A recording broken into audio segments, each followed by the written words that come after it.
Ազգային ժողովի հարգելի պատգամավորներ, նախ ցանկանում եմ շնորհակալություն հայտնել այն ելույթների համար, որոնք իրապես ուղղված էին հակակոռուպցիոն պայքարում խնդիրները վերհանելուն եւ արտահայտում էին հանրային մտահոգություններ։ Ձեր առաջարկներն ու մտահոգությունները կարևոր ներդրում են հակակոռուպցիոն պայքարում մեր աշխատանքի արդյունավետության բարձրացման համար։ Եզրափակիչ ելույթում կփորձեմ ձեր կողմից բարձրացված հիմնական առանցքային հարցերին եւ դիտարկումներին անդրադառնալ։ Այսպես, ելույթներում անդրադարձ կատարվեց կոռուպցիոն դեպքերին եւ միջազգային կառույցների կողմից հրապարակվող կոռուպցիայի ցուցանիշներին։ Այս համատեքստում անհրաժեշտ եմ համարում արձանագրել հետեւյալը. Այո, կոռուպցիոն դրսևորումները լիովին բացառված չեն եւ չեն կարող բացառված լինել որևէ երկրում։ Եվ ցավոք առանձին դեպքեր շարունակում են արձանագրվել նաև այսօր։ Այստեղ սակայն անհնար է չնկատել, որ այդպիսի երևույթները ոչ թե կրում են համակարգային բնույթ, այլ դրանք իրենցից ներկայացնում են առավելապես տեղային եւ առանձին դրսևորումներ, որոնց դեմ պետությունը մղում է համակարգված պայքար։ Սա կարծում եմ էական հանգամանք է, որը վկայում է այն մասին, որ հակակոռուպցիոն քաղաքականությունը տվել է նկատելի արդյունք։ Այդուհանդերձ նույնիսկ մեկ դեպք արդեն մտահոգիչ է եւ պահանջում է հետեւողական արձագանք, սակայն այն փաստը, որ խնդիրը ունի համակարգային բնույթ, կարելի է գնահատել որպես կարևոր առաջընթաց մեր հակակոռուպցիոն պայքարում։ Փաստեմ, որ մեր անելիքը հստակ է, շարունակել ինստիտուցիոնալ ամրապնդումը, ապահովել կանխարգելման, բացահայտման եւ պատասխանատվության մեխանիզմների արդյունավետ կիրառումը, որպեսզի տեղային դրսևորումներն էլ աստիճանաբար հասցվեն նվազագույնի։ Խոսվեց գնման գործընթացներում առկա ենթադրյալ կոռուպցիոն ռիսկերի, ասֆալտապատման հնարավոր անորակ աշխատանքների, ինչպես նաև այն պետական ծրագրերի մասին, որոնք ըստ հնչեցված տեսակետների չեն ենթարկվում բավարար մոնիթորինգի եւ կարող են պարունակել կոռուպցիոն վտանգներ։ Մեկ անձից գնման ընթացակարգը նախատեսված է օրենքով եւ ունի կիրառման հստակ պայմաններ եւ սահմանափակումներ։ Այլ հարց է, որ ցանկացած իրավական գործիք կարող է ենթարկվել չարաշահումների։ Մենք հետևողական եւ ակտիվ աշխատանք ենք իրականացնում գնման գործընթացներում առկա ռիսկերի բացահայտման, շահերի բախումների հայտնաբերման, ինչպես նաեւ ենթադրյալ չարաշահումների վերաբերյալ տվյալների ստուգման եւ մեղավոր անձանց պատասխանատվության ենթարկելու ուղղությամբ։ Այս աշխատանքի արդյունավետության բարձրացման նպատակով օպերատիվ հետախուզական վարչություններին զուգահեռ 2025 թվականին ստեղծվել է տեղեկատվական վերլուծական բաժինը։ Վերջինիս առաքելությունն է պետական եւ տեղական ինքնակառավարման մարմիններում իրականացվող ուսումնասիրությունների արդյունքներով ի թիվս այդնի վերհանել նաեւ գնման գործընթացներում արձանագրված հնարավոր կոռուպցիոն երևույթները հետագա իրավական արձագանքի եւ հակակոռուպցիոն միջոցառումների իրականացման համար։ Ավելին, արդեն իսկ միջոցներ են ձեռնարկվում նաև այս գործընթացում թվային տեխնոլոգիաների, այդ թվում նաև արհեստական բանականության գործիքակազմի ներդրման ուղղությամբ, ինչը թույլ կտա մեծացավալ եւ բազմազան տվյալներ վերլուծել կարճ ժամանակահատվածում, հայտնաբերել թերություններ, շահերի բախումներ կամ այլ թիրախային տվյալներ։ Բացի այդ, ենթադրյալ հանցագործության դեպքերով իրականացվող նախաքննության ընթացքում ռիսկային գործոնների, ինչպես նաև հանցագործության ծնող պատճառների ու պայմանների հայտնաբերման դեպքերով պատկան մարմիններ ներկայացնում են միջնորդագրեր, որոնք կրում են ոչ միայն արձագանքման, այլ նաև կանխարգելիչ բնույթ։ Մեր դիրքորոշումն այն է, որ կոռուպցիայի դեմ պայքարը չպետք է սահմանափակվի միայն իրավախախտման փաստի արձանագրմամբ եւ մեղավորների պատասխանատվությամբ, քանի որ ոչ պակաս կարեւոր է վերացնել այն գործառութային բացերը կամ կարգավորման թերությունները, որոնք կարող են կոռուպցիոն դրսևորումների համար նպաստավոր միջավայր հանդիսանալ։ Խոսելով քրեական վարույթների տևական քննության մասին, պետք է հստակ արձանագրել, որ այդ կապակցությամբ տրվել են հանձնարարականներ, սահմանվել են վերահսկողական մեխանիզմներ եւ տրվել են կոնկրետ ժամկետներ։ Կառույցի համար առաջնային թիրախներից է ուշացած արտահայտության բացառումը։ Մասնավորապես 2025 թվականին ավարտված քրեական վարույթներից 124-ը քննված են եղել 2-ից 7 տարվա, իսկ 219-ը 1 տարվա ժամկետներում։ Թվերը խոսում են այն մասին, որ առկա է ինչպես նախկինում կուտակված բարդ գործերի ավարտման միտում, այնպես էլ ընթացիկ վարույթների առավել օպերատիվ կազմակերպում։ Այո, կան դեպքեր, երբ քննության ցկցկումները պայմանավորված են օբյեկտիվ հանգամանքներով, վարույթների մեծածավալությամբ, ապացուցման բարդ կառուցվածքով, միջազգային իրավական օգնության անհրաժեշտությամբ, ինչպես նաև համալիր եւ տևական փորձաքննությունների նշանակմամբ։ Այդպիսի վարույթներով քննության արագությունը չի կարող գերակայել որակի նկատմամբ, քանի որ յուրաքանչյուր սխալ կամ թերի ապացուցում կարող է հանգեցնել դատավարական խախտումների։ Օբյեկտիվ հանգամանքներով պայմանավորված քննության տևողություն չի կարող եւ չպետք է մեկնաբանվի որպես անգործություն, կամքի բացակայություն կամ արտարադատության մերժում։ Յուրաքանչյուր գործ գտնվում է մշտական վերահսկողության ներքո եւ մեր նպատակը ոչ թե ձևական արագությունն է, այլ լիարժեք, հիմնավոր եւ դատավարական առումով անխոցելի արդյունքը։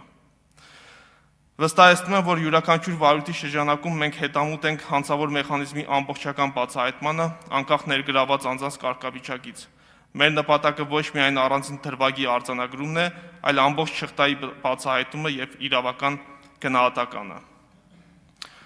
Ելույթների ընթացքում հնչեց նաև տեսակետ, թե հակակոռուպցիոն կոմիտեն հանրային քերական հետապնդումներ է իրականացնում հիմնականում միայն նախկին պաշտոնատար անձանց նկատմամբ, փորձելով հանրության մոտ ստեղծել պատրանք, որ կոմիտեն ցուցաբերում է ընտրողական արտահայտություն։ Սակայն անհրաժեշտ է հստակ արձանագրել, որ նման գնահատականները իրականության հետ որևէ աղերս չունեն եւ չեն համապատասխանում մեր գործելավոճին։ Կոմիտեի գործունեությունը պայմանավորված չէ անձի քաղաքական անցյալով, պաշտոնավարման ժամանակահատվածով կամ հանրային դիրքով։ Մեր համար գոյություն ունի մեկ չափանիշ՝ օրենքը եւ առկա ապացույցների ամբողջականությունը։ Ասվածի անառարկելի ապացույցը կամ խոսուն վկան վիճակագրական տվյալներն են։ Մասնավորապես 2025 թվականի ընթացքում դատի տրված 298 հանրային ծառայողներից 222-ը եղել են գործող պաշտոնյաներ։ Այսինքն վերջիններից նկատմամբ վարույթներ են նախաձեռնվել կամ հանրային քերական հետապնդումներ են հարուցվել այն պահին, երբ նրանք պաշտոնավարելիս են եղել։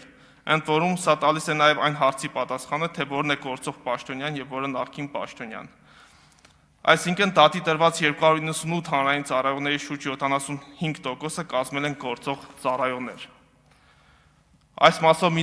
նկատառում եւս այն տվյալները, որ դատի տված անձանց շուրջ 75%-ը կազմել են գործող պաշտոնյաներ, չի վկայում, որ ներկայումս պաշտոնատար անձանց կողմից ավելի շատ հանցանքներ են կատարվում, քան նախկինում, այլ պարզապես փաստերը խոսում են ներկա դրությամբ կոռուպցիայի նկատմամբ պետական կառավարման համակարգի անհանդուրժողական վերաբերմունքի մասին, նպատակադրմամբ, որ կոռուպցիան չի ներվելու անկախ անձի զբաղեցրած դիրքից կամ կապերից։ Նշեցիք Սևան բժշկական կենտրոն ընկերության տնօրենի կողմից խապահամիջոցի պայմանների ենթադրյալ խախտման դեպքի մասին։ Պետք է ուրախացնեմ բոլորիս, որ այն կարելի է դիտարկել որպես կոռուպցիայի դեմ տարվող պայքարի արդյունավետության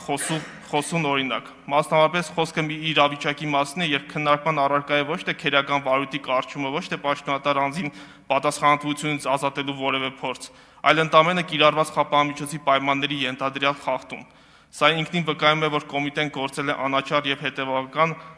մոտեցում կոռուպցիայի դեմ պայքարում անկախ անձի զբաղեցրած դիրքից։ Նշեմ նաեւ, որ խապահամիջոցի պայմանների ենթադրյալ խախտման դեպքերի առնչությամբ ձեռնարկվել են օրենքով նախատեսված համապատասխան գործընթացներ, իսկ քերական վարույթը մեղադրական եզրակացությամբ ուղարկվել է դատարան։ Եվ վերջապես կոռուպցիայի դեմ իրական պայքարը չափվում է ոչ թե հնչեղ հայտարարություններով, այլ ինստիտուցիոնալ կայունությամբ, օրենքի գերակայության ապահովմամբ եւ պատասխանատվության անխուսափելիությամբ։ Եվ նույնիսկ գործող պաշտոնատար անձանց նկատմամբ իրականացվում են գործընթացներ առանց խտրականության եւ արտոնությունների, դա վկայում է համակարգի հասունության մասին։ Մեր նպատակը ոչ թե ցուցադրական քայլերն են, այլ իրավական պետության սկզբունքների հետևողական իրականացումը։ Եվ յուրաքանչյուր նման գործ, որն անցնում է ամբողջական դատավարական ճանապարհ, ամրապնդում է հանրային վստահությունը եւ վերահաստատում մեր հանձնառությունը։ Կարծում եմ պետք չէ նսեմացնել կատարված ծավալուն եւ հաճախ անտեսանելի աշխատանքը, այն ներկայացնելով որպես քաղաքական կամ ընտրողական գործընթաց։ Մեր գործունեության հիմքում տրված է ապացուցողական ստանդարտի պահպանումը, դատավարական երաշխիքների ապահովումը եւ պատասխանատվության անխուսափելիությունը։ Ելույթների ընթացքում հնչեց նաև տեսակետ, թե իբրև դատարան ուղարկված գործերը մեծամասամբ արդարանում են կամ փլվում են, ինչը պատրանք ձևավորելու հաջորդ փորձն է, թե իբրև արտահայտությունը արդյունավետ չէ կամ մասնագիտական մոտեցումը բացակայում է։ Պետք է հստակ նշեմ, որ նման կարծիքները ծայրաստիճան անիրական են եւ չեն արտացոլում իրական վիճակը։ Մասնավորապես, դատախազությունից ստացված վիճակագրական տվյալների համաձայն Հակակոռուպցիոն կոմիտեի քննիչների կողմից դատարան ուղարկված քերական վարույթներով 2025 թվականի ընթացքում դատարանում ավարտվել է ընդհանուր 106 քերական վարույթ 180 անձի վերաբերյալ, որից 97-ով կամ 167 անձի վերաբերյալ հաստատվել է անձանց մեղքը եւ կայացվել են մեղադրական դատավեճիրներ, ինչը կազմում է ամբողջությամբ փոխանցված վարույթների ավելի քան 91%-ը։ Այսինքն դատարան ուղարկված վարույթներից միայն 9 վարույթով է արտարացման դատական ակտ կայացվել, այն էլ կազմում է ընդհանուր թվի 8.5%-ը։ Ցանկանում եմ ընդգծել նաև, որ արտարացված գործերը նույնպես վկայում են համակարգի առողջության մասին։ Դրանք ապացուցում են, որ դատարանը գործում է անկախ, առաջնորդվում է բացառապես օրենքով եւ ապացույցների գնահատմամբ, այլ ոչ թե որևէ մարմնի կամ պաշտոնատար անձի դիրքորոշմամբ։ Եվ վերջապես, արտարացումները չեն կարող դիտարկվել որպես իրավապահ մարմնի պարտություն։ Դրանք դատական իշխանության ինքնուրույնության, հակակշիռների ու զսպումների մեխանիզմների արդյունավետ գործարկման արդյունք են։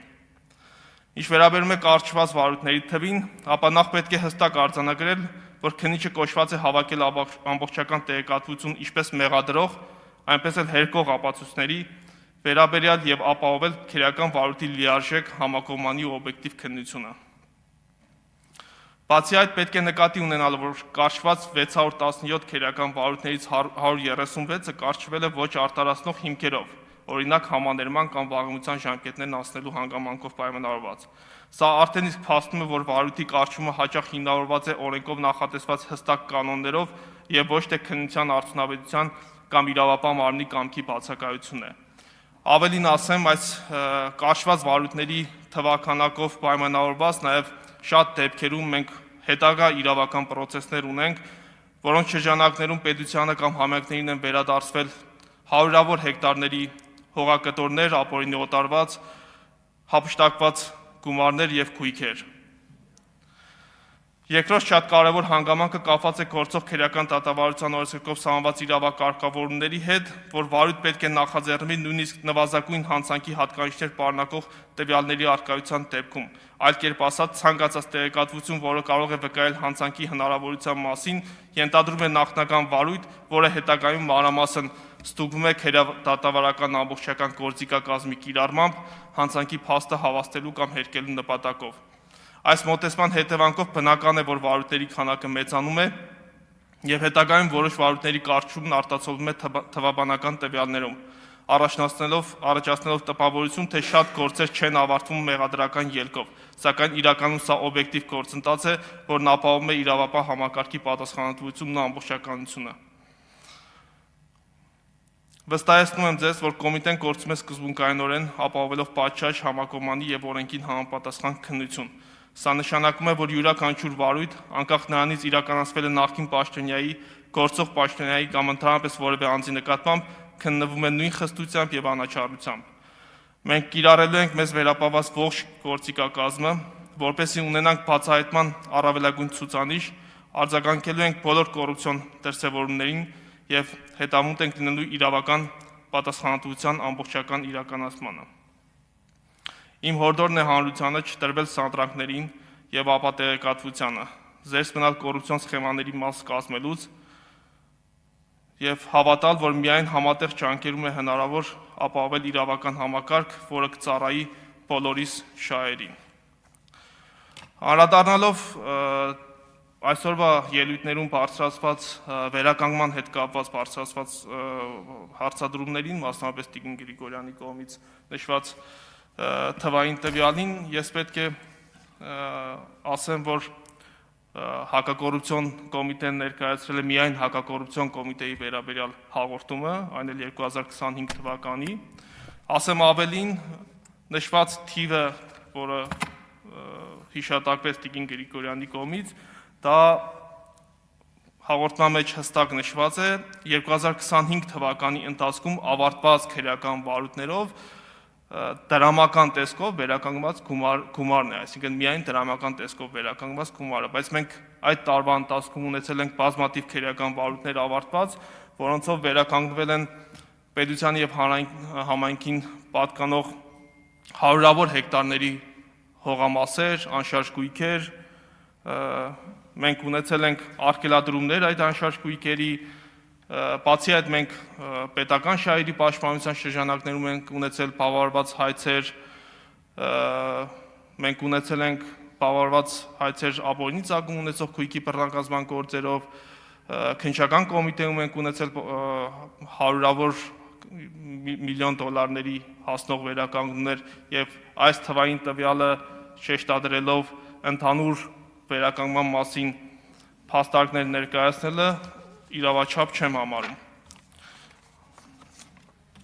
Պարոն Հապետյան, ժամանակը սպառվել է, խնդրում եմ ամփոփեք։ Եվ վերջին կարճ անդրադառնամ նաև պարոն Մինասյանի ասած քաղաքական հետապնդումների մասով։ Ես պարոն Մինասյանին ընդամենը կխնդրեմ ցույց տալ մի դեպք, երբ հակակոռուպցիոն կոմիտեում քերական վարույթ է նախաձեռնվել ու քերական հետապնդում է իրականացվել քաղաքական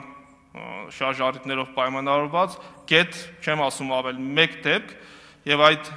դեպքի կապակցությամբ ես կարող եմ ներկայացնել տասնյակ, եթե ոչ հարյուրավոր ապացույցներ իրավական դաշտում, քերադատավարական առումով։ Ինչ վերաբերում է բարեգործության արգելքի խախտման վերաբերյալ հակակոռուպցիոն կոմիտեի տարածած հայտարարությանը, ապա այո, ընտրական օրենսգիրքը, նաև քերական օրենսգիրքը այս ժամանակահատվածում, այսինքն հանրապետության նախագահի կողմից համապետական ընտրություններ նշանակելու մասին որոշումը կայացնելուց հետո մինչև ընտրության արդյունքների ամփոփումը արգելում է բարեգործությունը, որը կապված է ընտրողներին այս կամ այն կերպ դրամական օգնություն, այլ առավելություն տալու հետ եւ այդ բարեգործական հիմնադրամը կամ բարեգործական հիմնադրամները կապված են այս կամ այն կերպ կապված են կամ ասոցացվում են որևէ կուսակցության կամ կուսակցության անդամի հետ։ Ըստ էության հասկանա, շնորհակալ եմ։ Շնորհակալություն, սիրելի գործընկերներ, մենք